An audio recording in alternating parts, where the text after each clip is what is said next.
Hi guys, आपका स्वागत है हमारे चैनल ज्ञान सिग्मी पर। फ्रेंड्स, हम लेकर आए हैं एनवायरनमेंट घटना चक्र की, जिसमें हम पढ़ेंगे चैप्टर है हमारा ग्रीन हाउस इफेक्ट या हरित गृह प्रभाव। आइए स्टार्ट करते हैं। पृथ्वी पर ऊर्जा विद्युत चुंबकीय विकिरणों के रूप में पहुंचती है, जिसे सौर ऊर्जा कहते हैं। पृथ्वी पर जो ऊर्जा पहुंचती है वो किस रूप में पहुंचती है? तो विद्युत चुंबकीय विकिरणों के रूप में पहुंचती है।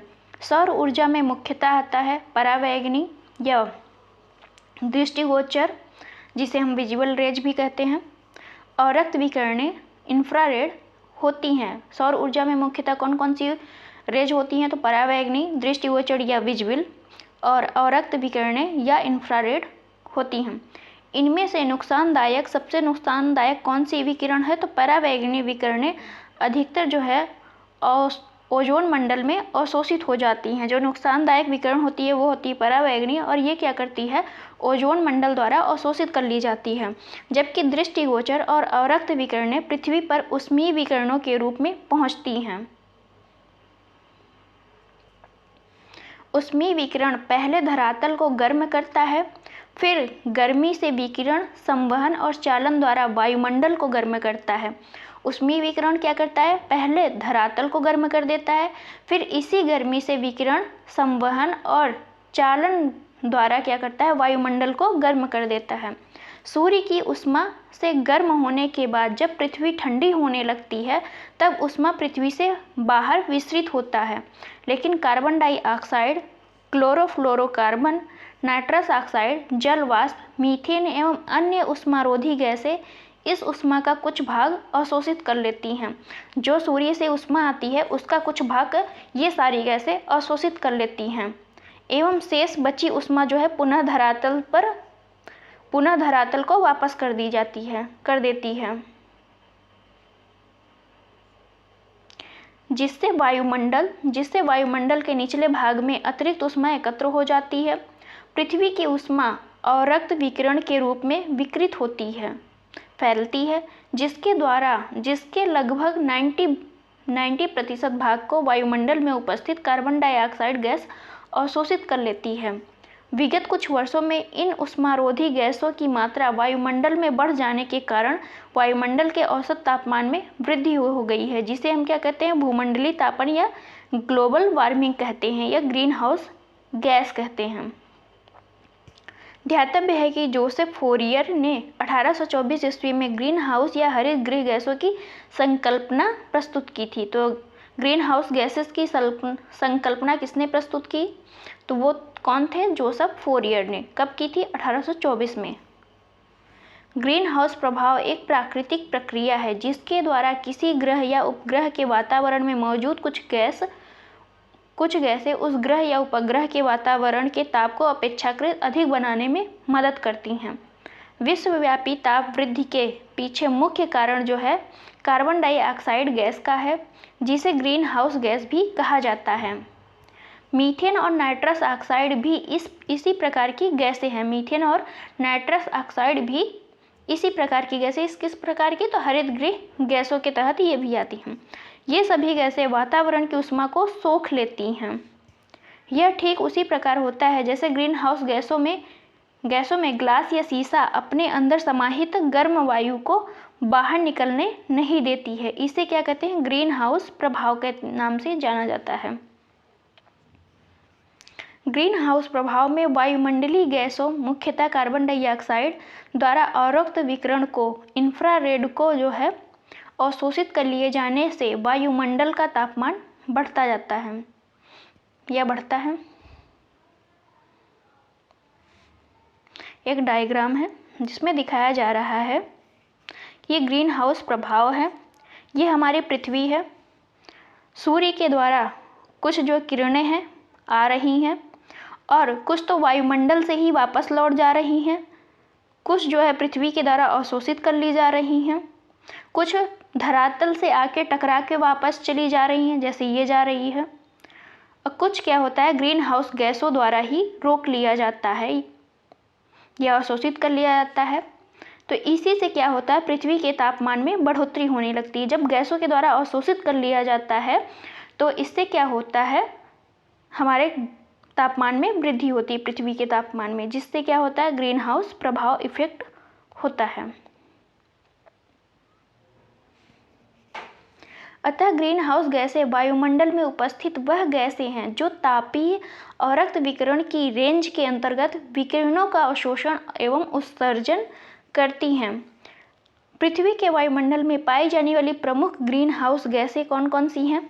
जलवाष्प, सबसे ज़्यादा जलवाष्प पाई जाती है, कार्बन डाइऑक्साइड, उसके बाद फिर मीथेन, उसके बाद नाइट्रस ऑक्साइड तथा क्लोरोफ्लोरोकार्बन। तो ग्रीन हाउस गैसें कौन कौन सी होती हैं ये ध्यान दे लीजिए, और इस पे क्वेश्चन पूछा जाता है कि ग्रीन हाउस गैस कौन कौन सी है। तो जलवाष्प है, कार्बन डाइऑक्साइड है, मीथेन है, नाइट्रस ऑक्साइड और chlorofluorocarbon. Argon greenhouse gas नहीं है तथा यह वैश्विक ऊष्मन के लिए उत्तरदायी नहीं होती है। तो आर्गन हमारे ग्रीन हाउस गैस नहीं है। नोट है एक, कार्बन टेट्राफ्लोराइड तथा नाइट्रस ऑक्साइड भी ग्रीन हाउस गैसें हैं, परंतु इनका योगदान अन्य गैसों की अपेक्षा बहुत कम होता है। तो कार्बन टेट्राफ्लोराइड और नाइट्रस ऑक्साइड भी ग्रीन हाउस गैस हैं, लेकिन इनका जो योगदान है वो बहुत कम है ग्रीन हाउस इफेक्ट में। विभिन्न गैसों का ग्रीन हाउस प्रभाव या वैश्विक तापन के प्रति आपेक्षिक योगदान कितना है? तो कौन सी गैस कितना प्रभावित कर रही है इसको हम देख लेते हैं। जल वाष्प का लगभग 60% है ग्रीन हाउस इफेक्ट में, और कार्बन डाइऑक्साइड का 26%, मीथेन का जो है 4 से 9%, और ओजोन का जो है 3 से 7%, नाइट्रस ऑक्साइड का 1.5%, क्लोरोफ्लोरोकार्बन एवं अन्य गैसों का जो है 0.1 से 0.4%। आगे चलते हैं। तो आपकी कौन सी ग्रीन हाउस गैसें हैं ये याद रखना इम्पॉर्टेंट है आपको। वहीं दूसरी ओर हाइड्रोजन ग्रीन हाउस गैस नहीं है। हाइड्रोजन जो है ग्रीन हाउस गैस नहीं है। प्रकृति में यह द्विआण्विक गैस के रूप में पाई जाती है जो वायुमंडल की बाह्य परत की मुख्य संगठक है। जलवायु परिवर्तन पर अंतर सरकारी पैनल, जिसे हम क्या कहते हैं, inter governmental panel on climate change IPCC द्वारा चिन्हित 6 प्रमुख हरित गृह गैसें जैसे कौन कौन सी हैं। IPCC ने 6 गैसों को चिन्हित किया है कि यही जो है ग्रीन हाउस गैसें हैं। कौन कौन सी हैं देख लेते हैं। मीथेन, क्लोरोफ्लोरोकार्बन तथा नाइट्रस ऑक्साइड शामिल हैं इसमें, जबकि sulphur dioxide green house gas नहीं है। यह अम्ल वर्षा के लिए मुख्यतः उत्तरदायी गैस है। तो सल्फर डाइऑक्साइड जो है ये अम्ल वर्षा जो होती है उसके लिए उत्तरदायी होती है, न कि ग्रीन हाउस गैस के लिए। ग्रीन हाउस गैसों में प्रत्यक्ष रूप से शामिल गैसें कौन सी हैं। Carbon dioxide, methane, nitrous oxide, CFC, SF6, NF3 आदि गैसें हैं। जबकि अप्रत्यक्ष रूप से, तो प्रत्यक्ष रूप से कौन कौन सी गैसें हैं। Carbon dioxide, methane, nitrous oxide, CFC, chlorofluorocarbon जिसे हम कहते हैं, SF6 और NF3, ये सभी गैसें जो है प्रत्यक्ष रूप से उत्तरदायी होती हैं ग्रीन हाउस गैस के लिए। जबकि अप्रत्यक्ष रूप से कौन सी हैं। Nitrogen oxide, carbon monoxide, non methane volatile organic compounds, sulphur dioxide, ये सभी अप्रत्यक्ष रूप से इनके स्रोत हैं ग्रीन हाउस गैसों के। क्वेश्चन हमारा है फर्स्ट, इसको हम देखते हैं। ग्रीन हाउस इफेक्ट वह प्रक्रिया है जिसमें पौधे उगाने के लिए समान तापमान प्राप्त किया जाता है, जिसमें वायुमंडलीय कार्बन डाइऑक्साइड द्वारा इंफ्रारेड विकिरण या अवरक्त विकिरण शोषित कर लिए जाने से वायुमंडल का तापमान बढ़ता है, जिसमें बंजर पर्वतों या पहाड़ियों को हरा भरा किया जाता है, जिसमें गहरे पानी का रंग हरा नजर आता है। तो इसका आंसर हो जाएगा बी। ग्रीन हाउस इफेक्ट क्या है, जिसमें वायुमंडलीय कार्बन डाइऑक्साइड द्वारा अवरक्त किरणों को शोषित कर लिए जाने से वायुमंडल का तापमान बढ़ जाता है। एक्सप्लेनेशन पढ़ लेते हैं। ग्रीन हाउस प्रभाव एक प्राकृतिक प्रक्रिया है जिसके द्वारा किसी ग्रह या उपग्रह के वातावरण में मौजूद कुछ गैसें उस ग्रह या उपग्रह के वातावरण के ताप को अपेक्षाकृत अधिक बनाने में मदद करती हैं, यानी अधिक कर देती हैं। विश्वव्यापी ताप वृद्धि के पीछे मुख्य कारण क्या है? कार्बन डाइऑक्साइड गैस है, जिसे हम ग्रीन हाउस गैस भी कहते हैं। मीथेन, नाइट्रस ऑक्साइड भी ग्रीन हाउस गैसें है। ये सभी गैसें वातावरण की ऊष्मा को सोख लेती हैं। क्वेश्चन नंबर 2 है, हरित गृह प्रभाव का क्या अर्थ है? वायुमंडल में ग्रीन हाउस गैसों के घनीकरण के कारण वायुमंडल के तापमान का बढ़ना ही हरित गृह प्रभाव है। तो इसका आंसर हो जाएगा आपका ए। क्वेश्चन नंबर 3 है, ग्रीन हाउस प्रभाव क्या है? गैसों के वायुमंडल में जमा होने से पृथ्वी के वातावरण का जो है तापमान गर्म होना। तो ये बात बिल्कुल सही है और यही आपका आंसर है। एक ही क्वेश्चन को बहुत ही तरीके से घुमा के पूछ सकता है, तो इसके लिए आप तैयार रहें। क्वेश्चन नंबर 4 है, ग्रीन हाउस गैसों की संकल्पना की थी, किसने की थी? सीसी पार्क ने, JNN जेफर्स ने, जोसेफ फोरियर ने, एल जॉबलर ने। तो इसके आंसर है सी। ग्रीन हाउस गैसों की संकल्पना किसने प्रस्तुत की थी? तो जोसेफ फोरियर ने प्रस्तुत की थी। कब की थी? तो 1824 में की थी। क्वेश्चन नंबर 5 है, पर्यावरण में ग्रीन हाउस प्रभाव में वृद्धि होती है कार्बन मोनोऑक्साइड के कारण, कार्बन डाइऑक्साइड के कारण, ऑक्सीजन के कारण, उपयुक्त में से कोई नहीं। तो इसका आंसर हो जाएगा बी, कार्बन डाइऑक्साइड के कारण ग्रीन हाउस प्रभाव में वृद्धि होती है। आगे चलते हैं, डिटेल देख लेते हैं इसका। ग्रीन हाउस गैसें वायुमंडल में उपस्थित वह गैसें हैं जो तापीय और रक्त विकिरण की रेंज के अंतर्गत विकिरणों को अवशोषण एवं उत्सर्जन करती हैं। पृथ्वी के वायुमंडल में पाई जाने वाली प्रमुख ग्रीन हाउस गैस कौन कौन सी हैं? जलवाष्प, carbon dioxide, methane, nitrous oxide, chlorofluorocarbon. Question number 6 है, निम्नलिखित में से कौन सा गैस समूह ग्रीन हाउस प्रभाव में योगदान देता है? अमोनिया तथा ओजोन, कार्बन मोनोऑक्साइड तथा सल्फर डाइऑक्साइड, कार्बन टेट्राफ्लोराइड तथा नाइट्रस ऑक्साइड, कार्बन डाइऑक्साइड तथा मीथेन। तो इसका आंसर जो है सबसे एप्रोप्रिएट आंसर है या मुख्य कारक वो होगा डी, कार्बन डाइऑक्साइड तथा मीथेन का सबसे ज़्यादा योगदान होता है। यहाँ पे हम इसको देख चुके हैं, एक बार आप लोग भी देख लीजिएगा कि कौन सी गैसों का कितना योगदान होता है। यहाँ पे जलवाष्प का सबसे ज़्यादा योगदान होता है, लेकिन जलवाष्प उतनी खतरनाक नहीं होती जितनी होती है आपकी carbon dioxide gas. Question number 7 है, वैश्विक ताप की वृद्धि के लिए निम्न में से कौन सी गैस का योगदान अधिकतम होता है? Carbon dioxide, chlorofluorocarbon, nitrous oxide, methane. तो इसका आंसर है ए, कार्बन डाइऑक्साइड। क्वेश्चन नंबर 8 है, कौन सी प्राकृतिक रूप से पाई जाने वाली ग्रीन हाउस गैस सर्वाधिक ग्रीन हाउस इफेक्ट करती है? तो ये इसका आंसर है आपका जलवाष्प, क्योंकि सबसे ज़्यादा जो इफेक्ट है इसका जलवाष्प का है, इसका है लगभग 60%। और उसके बाद आपका कार्बन डाइऑक्साइड है लगभग 26%, फिर मीथेन और उसके सबसे लास्ट में ओजोन।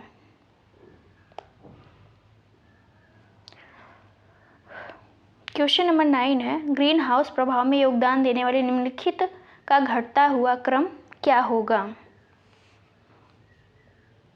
तो सबसे पहले आपका होगा कार्बन डाइऑक्साइड जो सबसे ज़्यादा पाई जाती है, फिर उसके बाद आता है मीथेन, उसके बाद आता है नाइट्रोजन ऑक्साइड, फिर आएगा CFC या क्लोरोफ्लोरोकार्बन। तो इसलिए इसका आंसर हो जाएगा सी, सबसे अधिक कार्बन डाइऑक्साइड, फिर मीथेन का नंबर, उसके बाद नाइट्रोजन ऑक्साइड का नंबर, और फिर सबसे लास्ट में आएगा CFC आपका क्लोरोफ्लोरोकार्बन। क्वेश्चन नंबर है 10, ग्रीन हाउस गैसों में मुख्य घटक होता है carbon dioxide, methane, nitrous oxide, ozone. तो इसका आंसर हो जाएगा आपका ई, क्योंकि एक से अधिक यहाँ पे हैं। पहला है कार्बन डाइऑक्साइड, दूसरा है मीथेन, होते तो सभी हैं ओजोन भी आपका एक ग्रीन हाउस इफेक्ट है, नाइट्रस ऑक्साइड भी, लेकिन सबसे ज़्यादा क्या है, कार्बन डाइऑक्साइड।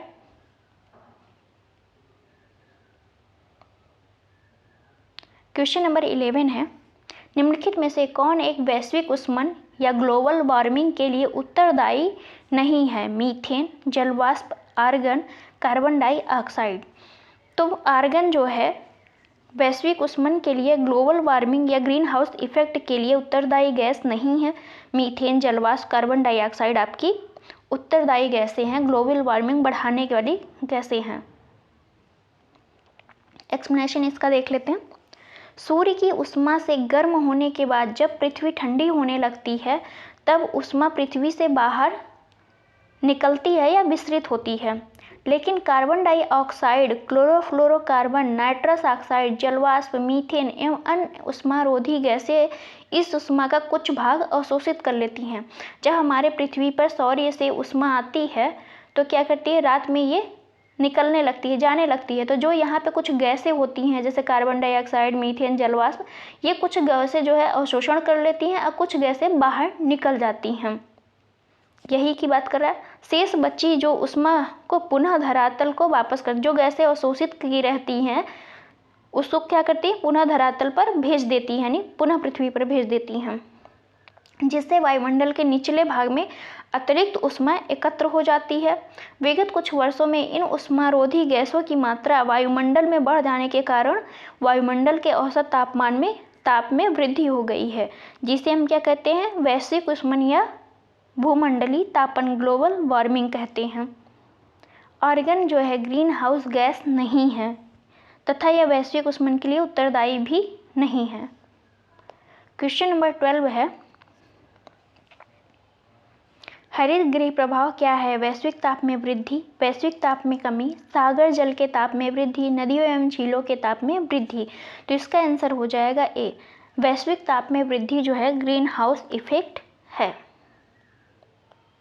क्वेश्चन नंबर 13 है, निम्नलिखित में से कौन पदार्थ सार्वत्रिक ताप उत्पन्न करने में योगदान नहीं करता है? सार्वत्रिक ताप उत्पन्न मतलब ग्लोबल वार्मिंग उत्पन्न करने में योगदान नहीं करता है। सल्फर तथा नाइट्रोजन के ऑक्साइड, मीथेन, कार्बन डाइऑक्साइड, जलवाष्प। तो इसका आंसर है ए, सल्फर तथा नाइट्रोजन के ऑक्साइड क्या करते हैं, अम्ल वर्षा में उपयोगी होते हैं। अम्ल वर्षा के कारण जो है ताजमहल का रंग जो है पीला पड़ रहा है।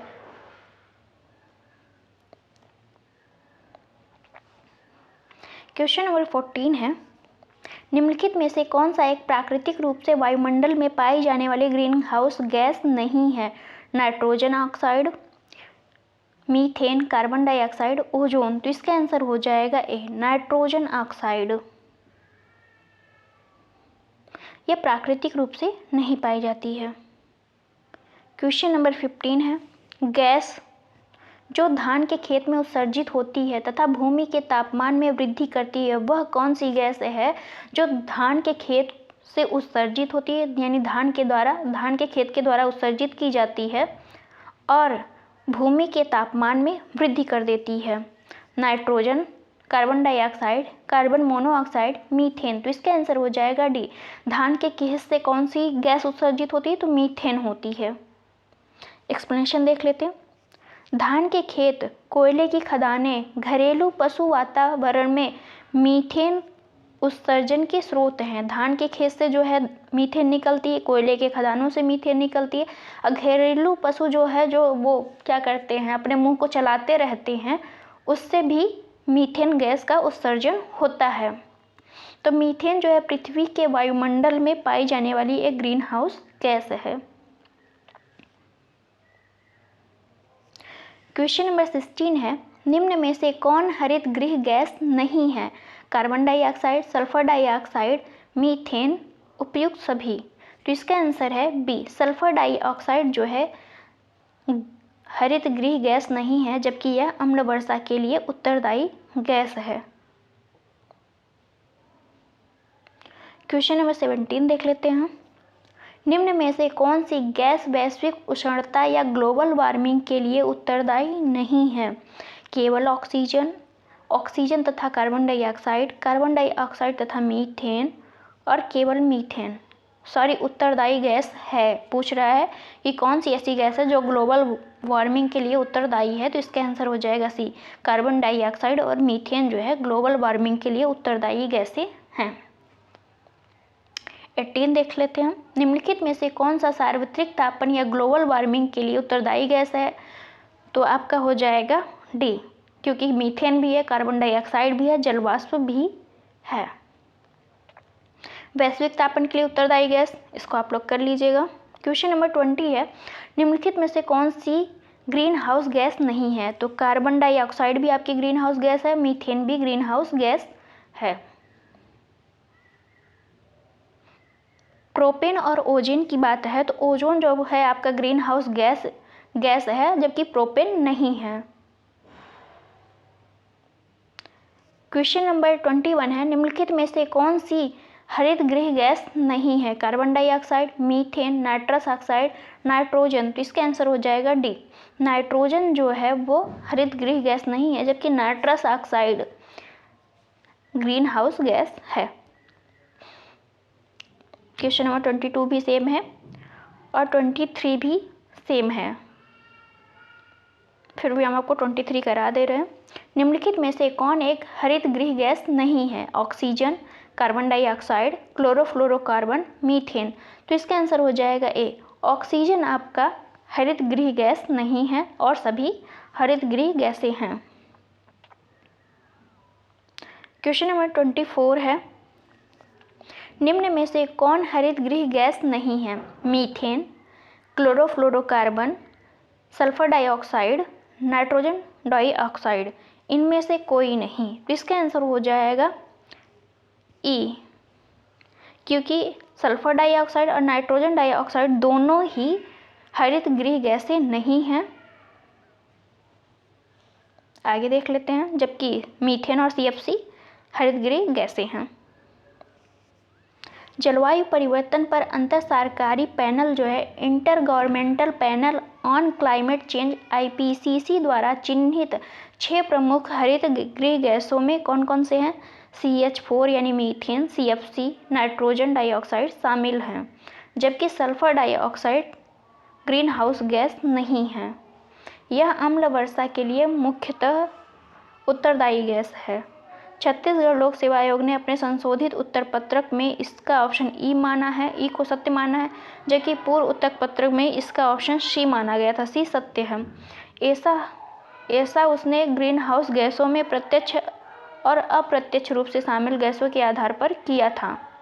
ग्रीन हाउस गैसों में प्रत्यक्ष रूप से शामिल गैसें कौन कौन सी हैं, तो carbon dioxide, methane, nitrous oxide N2O, CFC, SF6 और NF3, जबकि अप्रत्यक्ष में आपकी nitrogen oxide, carbon monoxide, non methane volatile organic compound तथा सल्फर डाइऑक्साइड।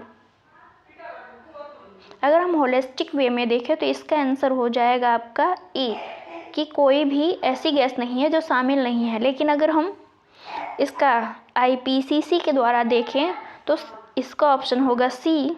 अब आयोग जो मानेगा वही आपको मानना पड़ेगा, ये डिबेटेबल क्वेश्चन है। क्वेश्चन नंबर 25 को देखते हैं। हरित गृह प्रभाव से वातावरण में निम्नलिखित में से कौन सा परिवर्तन होता है, वायुमंडल में कार्बन डाइऑक्साइड की सांद्रता बढ़ जाती है, वायुमंडल में आर्द्रता बढ़ जाती है, जीवधारियों की संख्या बढ़ जाती है, वायु की गति बढ़ जाती है। तो इसका भी आंसर यहाँ पे कंफर्म नहीं है। अब आयोग ने क्या माना है इसके आधार पे हम आपको बता सकते हैं।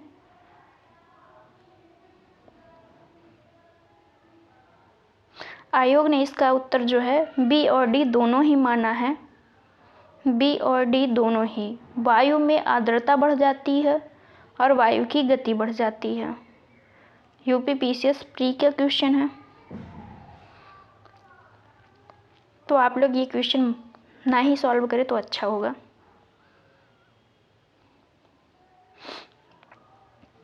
क्योंकि जो आयोग आंसर मानेगा वही आपको भी मानना पड़ेगा। नेक्स्ट चैप्टर हमारा है ग्रीन हाउस प्रभाव का कारण क्या है। अब हम इसको पढ़ेंगे नेक्स्ट वीडियो में। Thank you for watching friends.